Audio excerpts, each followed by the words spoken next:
شروع اللہ کا نام لے کر جو بڑا مہربان نہایت رحم والا ہے۔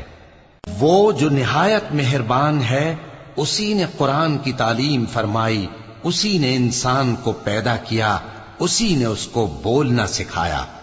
سورج اور چاند ایک حساب مقرر سے چل رہے ہیں اور بوٹیاں اور درخت سجدہ کر رہے ہیں، اور اسی نے آسمان کو بلند کیا اور میزان عدل قائم کر دی کہ اس میزان میں حد سے تجاوز نہ کرو، اور انصاف کے ساتھ ٹھیک تولو اور تول کم مت کرو۔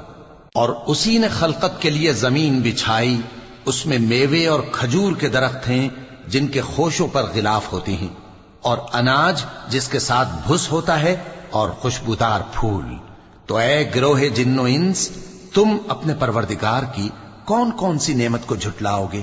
اسی نے انسان کو ٹھیکرے کی طرح کھنکھناتی مٹی سے بنایا اور جنات کو آگ کے شعلے سے پیدا کیا، تو تم اپنے پروردگار کی کون کون سی نعمت کو جھٹلاؤ گے؟ وہی دونوں مشرقوں اور دونوں مغربوں کا مالک ہے، تو تم اپنے پروردگار کی کون کون سی نعمت کو جھٹلاؤ گے؟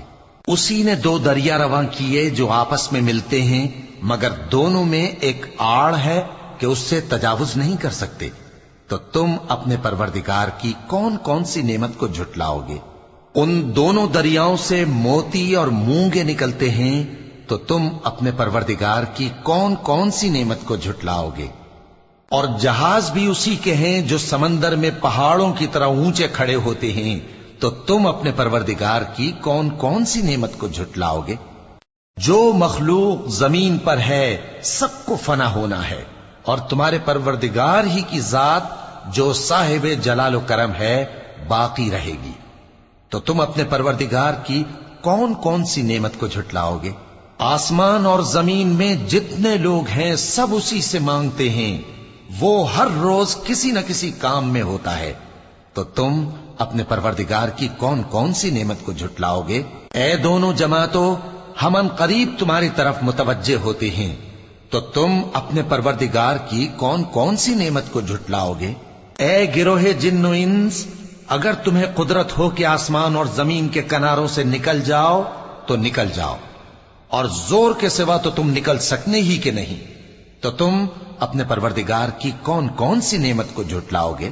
تم پر آگ کے شعلے صاف اور دھواں ملے چھوڑ دیے جائیں گے، تو پھر تم ان کا مقابلہ نہ کر سکو گے، تو تم اپنے پروردگار کی کون کون سی نعمت کو جھٹلاؤ گے؟ پھر جب آسمان پھٹ کر تیل کی تلچھٹ کی طرح گلابی ہو جائے گا تو وہ کیسا ہولناک دن ہوگا، تو تم اپنے پروردگار کی کون کون سی نعمت کو جھٹلاؤ گے؟ تو اس روز نہ تو کسی انسان سے اس کے گناہوں کے بارے میں پرسش کی جائے گی اور نہ کسی جن سے، تو تم اپنے پروردگار کی کون کون سی نعمت کو جھٹلاؤ گے؟ گناہگار اپنے چہرے ہی سے پہچان لیے جائیں گے تو پیشانی کے بالوں اور پاؤں سے پکڑ لیے جائیں گے، تو تم اپنے پروردگار کی کون کون سی نعمت کو جھٹلاؤ گے؟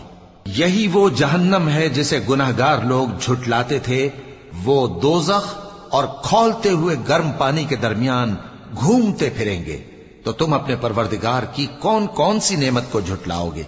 اور جو شخص اپنے پروردگار کے سامنے کھڑے ہونے سے ڈرا، اس کے لیے دو باغ ہیں، تو تم اپنے پروردگار کی کون کون سی نعمت کو جھٹلاؤ گے؟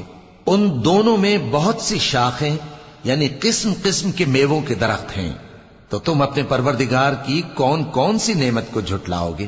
ان میں دو چشمے بہ رہے ہیں، تو تم اپنے پروردگار کی کون کون سی نعمت کو جھٹلاؤ گے؟ ان میں سب میوے دو دو قسم کے ہیں، تو تم اپنے پروردگار کی کون کون سی نعمت کو جھٹلاؤ گے؟ اہل جنت ایسے بچھونوں پر جن کے استر اطلس کے ہیں تکیہ لگائے ہوئے ہوں گے، اور دونوں باغوں کے میوے قریب جھک رہے ہیں، تو تم اپنے پروردگار کی کون کون سی نعمت کو